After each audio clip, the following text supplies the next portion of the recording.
मैं पुष्कर सिंह धामी ईश्वर की शपथ लेता हूं कि जो विषय उत्तराखंड राज्य के मुख्यमंत्री के रूप में मेरे विचार के लिए लाया जाएगा अथवा मुझे ज्ञात होगा, उसे किसी व्यक्ति या व्यक्तियों को तब तक के सिवाय जबकि ऐसे मुख्यमंत्री के रूप में अपने कर्तव्यों के सम्यक निर्वहन के लिए ऐसा करना अपेक्षित। इस शपथ के साथ ही उत्तराखंड के नए मुख्यमंत्री का अग्निपथ शुरू हो गया है। वो अग्निपथ जिस पर झुलसकर 2 मुख्यमंत्री विदा हो चुके हैं, वो अग्निपथ जो अब उनके भविष्य की पूरी चुनौतियों की एक बिसात लेकर खड़ा है, वो अग्निपथ जहां हर तरफ सिर्फ चुनौतियां ही चुनौतियां हैं।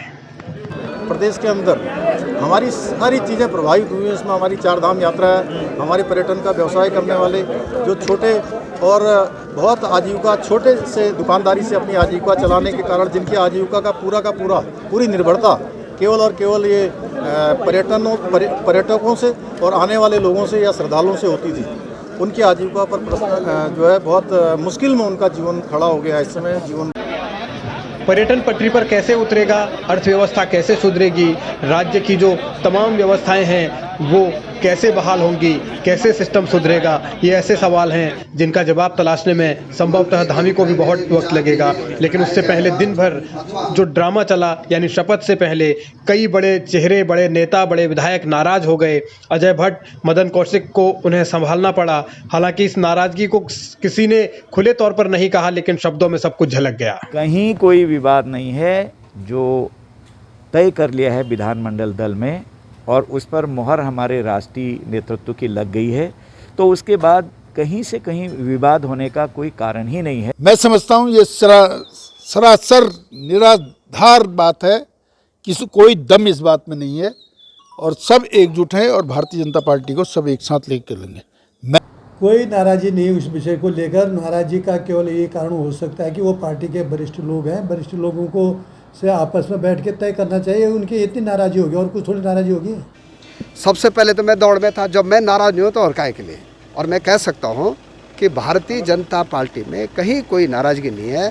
नेता भले ही सब कुछ ठीक होने की दुहाई देते रहें, लेकिन ये तस्वीर बतलाती है कि नाराज़गी किस हद तक है।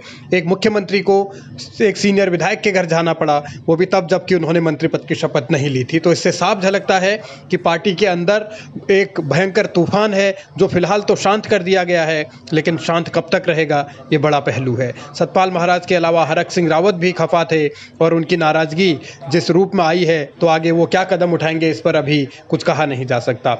बिशन सिंह चुफाल एक ऐसे नेता हैं जिन्होंने खुले तौर पर नाराजगी की बात मानी, स्वीकार की, और उन्होंने ये भी बतलाया कि असल में नाराज कौन कौन था। यशपाल आर्य तो इतने दुखी हुए, इतने नाराज हुए कि शपथ लेने के बाद उन्होंने मुख्यमंत्री से अभिनंदन तक नहीं किया, राज्यपाल की ओर तक नहीं देखा।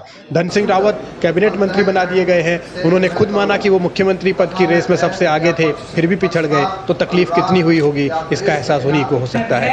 रेखा आर्या हमेशा अधिकारियों से लड़ती रही है और अब उनके जूनियर को मुख्यमंत्री बना दिया गया है, तो तकलीफ तो यहाँ भी होगी। यतीश्वरानंद ये हो सकता है क्योंकि इनकी तो जिम्मेदारी बढ़ गई है, इन्हें कैबिनेट में पद मिला है और वो पुष्कर सिंह धामी के अच्छे दोस्त भी हैं, तो ये उनके लिए खुशी होगी। लेकिन जो लोग नाराज हैं उनको साधना अब पुष्कर सिंह धामी के लिए बड़ी चुनौती है। कैबिनेट की पहली बैठक हो चुकी है, दावा ये किया जा रहा है कि रोजगार की भरमार आ रही है। अब 6 महीने में कितने हजार नौकरियां ये दे पाएंगे, ये बड़ा सवाल है जो 4.5 साल में नहीं हुआ। पुष्कर धामी क्या वो 6.5 महीने में या 6 महीने में कर दिखाएंगे। फिलहाल ताज कांटों भरा है, अग्निपथ अग्निपथ अग्निपथ है, लेकिन कैसे बढ़ेंगे आगे और कैसे इन चुनौतियों को पार पाएंगे, इंतजार इसी का है।